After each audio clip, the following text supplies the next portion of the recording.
Welcome, everyone, and thank you for watching. Today, we're going to talk about savvy Social Security planning, what baby boomers need to know to maximize retirement income. When your parents retired, they probably didn't think too much about Social Security. They just went down to their local office as soon as they turned 65 or maybe 62 if they retired early and applied for benefits. They took their benefits for granted and didn't ask very many questions. But baby boomers are approaching the Social Security question in a very different way. Before we jump in, let me tell you a little bit about myself and my company. My name is Chris Foster, and I am a financial advisor and partner at Full Cup Financial with John Keeble. John has worked in the financial planning industry for over 30 years and is a certified financial planner. He lives in Athens, GA, and is married to his college sweetheart, Beth. John moved from Atlanta to Athens in 2016, where he and Beth love riding their horses and playing music when John is away from the office. John has 2 children and 4 grandchildren. I have been in the financial planning industry since 2015 and am an investment advisor representative and registered rep. I live in Homer, GA, about 35 minutes north of Athens, and am married to my high school sweetheart, Shay.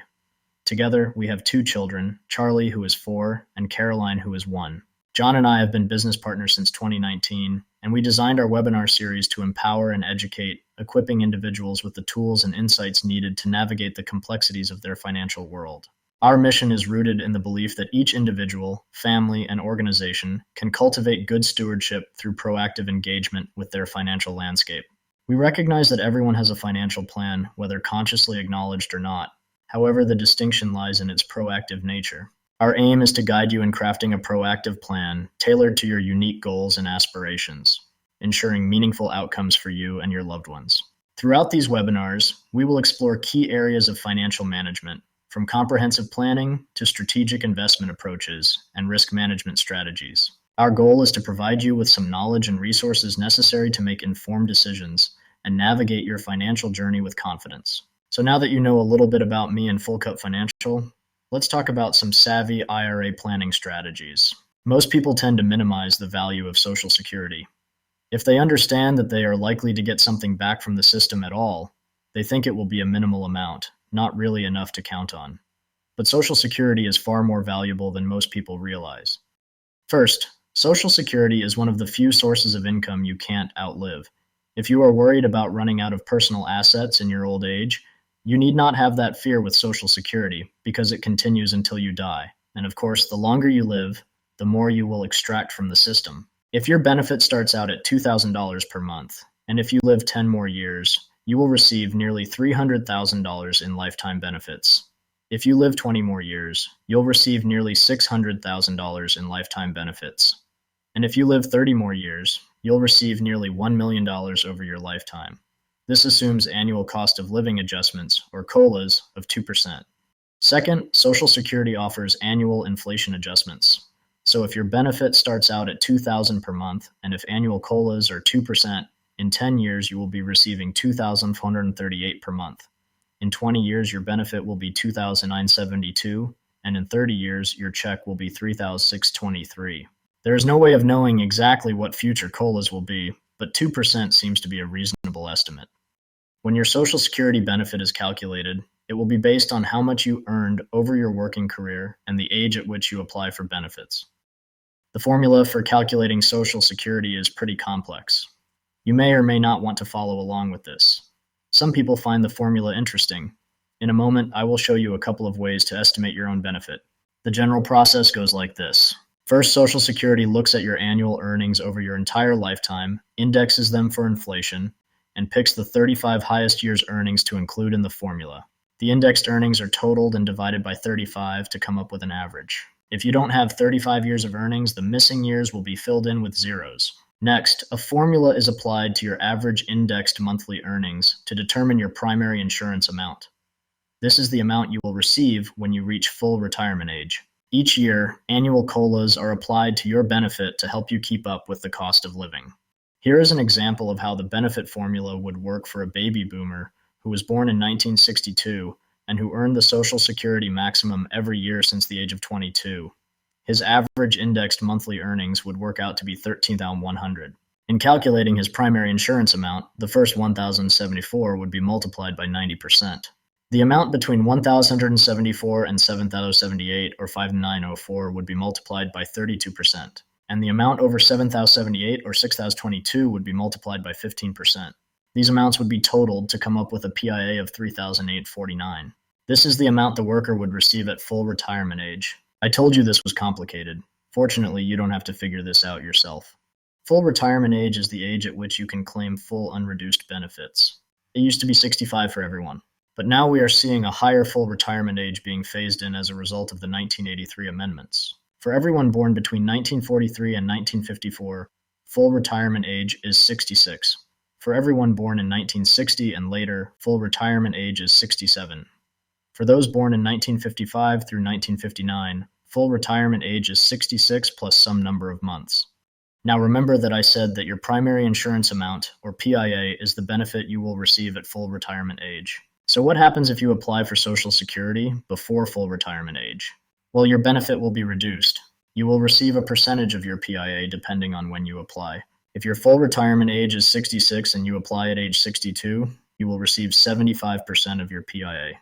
At 63, 80%, and so on. If your full retirement age is 67 and you apply at 62, you will receive 70% of your PIA. These amounts are actually prorated monthly, so you can apply any time after the age of 62, and your benefit will be reduced by the appropriate amount. If you apply for Social Security after full retirement age, you will earn delayed credits of 8% for each year you delay. So if your full retirement age is 66 and you apply at 67, your benefit will be 108% of your PIA. At 68, it will be 116%, and so on. After age 70, you can't earn any more delayed credits, so it doesn't pay to wait until after age 70 to apply for Social Security. I'm guessing you're probably not too interested in calculating by hand your AMI and your PIA and the reductions and credits for early or late filing, or the annual COLAs that could raise your benefit in the future, so you can find out approximately how much you can expect to receive in benefits in one of several ways. 1. You can refer to your annual Social Security statement. These are now available online at www.socialsecurity.gov. You will need to set up an account by answering a number of security questions. 2. You can use the retirement estimator on your Social Security account. This calculator taps into your specific earnings history after you enter your personal identifying information, including your birth date, Social Security number, and mother's maiden name. Don't worry, the site is secure. Please note that the annual statement and the retirement estimator do not factor COLAs into your age 70 benefit. This means your actual benefit will likely be higher than they indicate, but our calculators do adjust for COLAs, so if you know your PIA, we can help you project your future benefits. You also might try one of the 3 calculators on the Social Security website. Feel free to browse around the site and play with the calculators. The decision of when to apply for benefits is one of the most important and most complicated questions. It can literally make the difference of thousands of dollars over your lifetime. Before we get into the number crunching, it's important to realize that the decision of when to apply for Social Security depends on many factors unique to your situation. These include your health status, your life expectancy, your need for income, whether or not you plan to work, and if you are a surviving spouse, or whether you have other personal resources. The when to apply question is very complex and really requires a customized analysis. But here are a few points to remember. If you apply early, your benefit starts out at some fraction of your PIA, 75% or 80% or whatever, and remains at that percentage for the rest of your life. It does not go up to 100% when you reach full retirement age. COLAs magnify the impact of early or delayed retirement because the annual cost of living adjustment is applied to either the lower or higher amount. This causes the disparity to increase with each passing year. The when to apply question impacts survivor benefits as well. High-earning spouses are therefore encouraged to delay benefits to age 70 because that will give their surviving spouses the highest benefit after they die. Let's look at some strategies for maximizing benefits. The first thing you can do, while you still have time, is improve your earnings record. First, check your annual statement to make sure your earnings record is accurate. Mistakes are rare because the earnings kept on file at Social Security were reported by employers when they submitted your Social Security taxes. But mistakes can happen, especially for self-employed individuals whose earnings records are taken from tax returns. The next thing is to consider how you might be able to improve your earnings record. If you do not have 35 years of earnings, can you work a few more years so they will not be filled in with zeros? If you had several years of low earnings early in your career, can you work a few more years now while you are in your peak earnings years, so those low earning years will be replaced with high earning ones? Even if you start receiving Social Security and continue to work, your earnings record will be updated. However, it's important to know that if you start receiving Social Security before reaching full retirement age, and if you earn over $21,240 a year, $1 in benefits will be withheld for every $2 you earn over the threshold amount. Strategy number 2 for maximizing Social Security is to apply for benefits at the optimal time. We've been making a case today for delaying benefits because that will result in the highest lifetime benefit for you and your surviving spouse. But there is no one-size-fits-all answer to this question. The important thing is to apply at the time that is optimal for you. One important consideration in deciding when to apply for benefits is whether or not you plan to work. If you apply before you turn full retirement age and you earn more than $22,220 in 2024, $1 in benefits will be withheld for every $2 you earn over $22,320. Now, it's important to know that this money isn't truly taken away. Rather, your benefit will be adjusted upward when you turn full retirement age to make it as if you had applied later. This means that if some of your benefits are withheld due to the earnings test, your new benefit will be higher, as if you had started at 63 or 64 or 65 instead of 62. Please don't let the annual earnings test discourage you from working. The more money you earn, the more money you will have. Social Security does not penalize you for working. Once the adjustment is made, you will end up with a higher benefit for the rest of your life. And of course, the earnings themselves will contribute to your financial well-being. To avoid the earnings test entirely, just wait until you are full retirement age or later to apply for benefits. Strategy number 3 for maximizing your benefits is to coordinate spousal benefits. The goal is to maximize income for both of you while you are alive and maximize income for the survivor after one of you dies.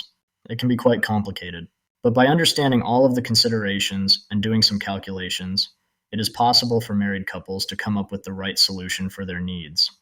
Did you know that part of your Social Security benefits may be taxable? Strategy number 4 for maximizing your benefits is to minimize this tax. You can minimize taxes on Social Security by lowering your other income, especially investment income. But you should be aware that municipal bond interest, which is usually tax-free, counts as income for the purpose of calculating the tax on Social Security benefits. Anticipate the required minimum distributions from your IRA, which may cause you to be in a higher tax bracket and may cause some of your Social Security benefits to be taxable. Consider drawing down IRAs early. Consider converting a traditional IRA to a Roth IRA, which generates tax-free income. Delay Social Security in order to reduce the number of years benefits are subject to tax. Reduce your expenses, pay down debt, and adopt a simpler lifestyle so you can make do with less income. And continue to manage taxes throughout retirement, not just the first few years. As always, please consult with your own tax advisor about your individual situation. Strategy number 5 for maximizing Social Security benefits is to coordinate Social Security with your overall retirement income plan. It is important to consider Social Security in the context of your other retirement resources, including pensions, IRAs, and 401ks, required minimum distributions, your overall investment portfolio, and your plans for working in retirement. All of these resources should be coordinated to give you the income you need for the rest of your life. Please don't be afraid to ask for help. Retirement planning is easy when it's a matter of stashing part of your salary into a 401k or IRA. But when the time comes for you to convert your nest egg into an income stream, you want to make sure it doesn't run out. Social Security may be the bedrock of your retirement income plan, but it must be coordinated with your other resources to give you the stability and security you deserve. We've covered a lot of ground today, but you probably still have questions. When should you apply for Social Security? What if you want to keep working? What if you've already applied? How much will your benefits be? How can you coordinate spousal benefits? What's the best long-term strategy for your situation? What should you do next? We would be glad to help you consider each of these questions individually and help you come up with a plan for your personal situation. Thank you again for watching. If you have any follow-up questions, please do not hesitate to reach out to me directly. Our office number and my email are on the slide. As always, we appreciate your time and hope we answered some questions for you. Tune in next month for the next video in our financial planning webinar series. Thank you.